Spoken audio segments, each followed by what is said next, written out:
ರಾಜ್ಯದ ಸಮಾಜ ಕಲ್ಯಾಣ ಇಲಾಖೆಯ ವಸತಿ ನಿಲಯಗಳಲ್ಲಿ ಕಳೆದ 1 ವರ್ಷಕ್ಕೂ ಹೆಚ್ಚು ಕಾಲದಿಂದ ಆಹಾರದ ಬಿಲ್ ಪಾವತಿಯಾಗದ ಹಿನ್ನೆಲೆಯಲ್ಲಿ ಮೆಟ್ರಿಕ್ ಪೂರ್ವ ಮತ್ತು ನಂತರದ ಬಾಲಕ ಬಾಲಕಿಯರ ಹಾಸ್ಟೆಲ್ಗಳ ನಿರ್ವಹಣೆ ಸಂಪೂರ್ಣ ಹದಗೆಟ್ಟಿದ್ದು ನೂತನ ಮುಖ್ಯಮಂತ್ರಿಗಳು ತಕ್ಷಣವೇ ಮಧ್ಯಪ್ರವೇಶಿಸಬೇಕಾದ ತುರ್ತು ಪರಿಸ್ಥಿತಿ ನಿರ್ಮಾಣವಾಗಿದೆ.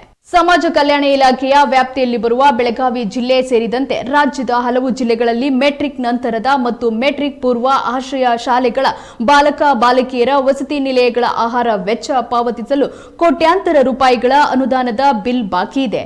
ಸರ್ಕಾರದ ವತಿಯಿಂದ ಅಧಿಕೃತವಾಗಿ ಟೆಂಡರ್ ಪಡೆದ ಟಿಎಪಿಎಂಸಿಎಸ್ ಸಂಸ್ಥೆಯು ಕಳೆದ ಹಲವು ದಿನಗಳಿಂದ ನಿರಂತರವಾಗಿ ಆಹಾರ ಧಾನ್ಯಗಳನ್ನು ಪೂರೈಸುತ್ತಾ ಬಂದಿದ್ದರೂ ಕಳೆದ 12 ರಿಂದ 14 ತಿಂಗಳಿನಿಂದ ಸರ್ಕಾರದಿಂದ ನಿಯಮಿತವಾಗಿ ಅನುದಾನ ಪಾವತಿಯಾಗಿಲ್ಲ.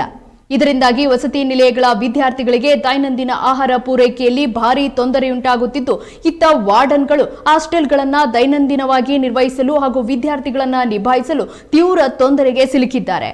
ಆಹಾರ ಧಾನ್ಯದ ಅನುದಾನವಷ್ಟೇ ಅಲ್ಲದೆ ವಸತಿ ನಿಲಯಗಳ ಮೂಲ ಸೌಕರ್ಯಗಳ ಬಿಲ್ಲುಗಳು ಕೂಡ ಪಾವತಿಯಾಗಿಲ್ಲ ಎಂಬ ಗಂಭೀರ ಆರೋಪಗಳು ಟೆಂಡರುದಾರರಿಂದ ಕೇಳಿಬರುತ್ತಿವೆ.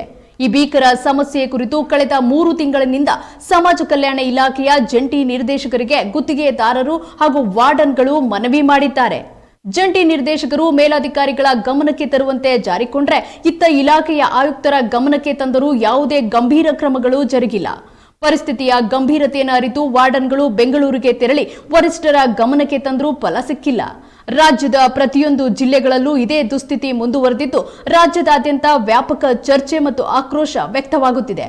ಹೀಗಾಗಿ ರಾಜ್ಯದ ಮುಖ್ಯಮಂತ್ರಿಗಳು ಕೂಡಲೇ ಪರಿಹಾರವನ್ನ ಕಂಡುಕೊಂಡು ಗುತ್ತಿಗೆದಾರರಿಗೆ ಆಗುತ್ತಿರುವ ಆರ್ಥಿಕ ಸಂಕಷ್ಟವನ್ನ ನೀಗಿಸುವುದರೊಂದಿಗೆ ವಸತಿ ನಿಲಯದ ಮಕ್ಕಳಿಗೆ ತೊಂದರೆಯಾಗದಂತೆ ಕ್ರಮ ವಹಿಸಬೇಕಿದೆ.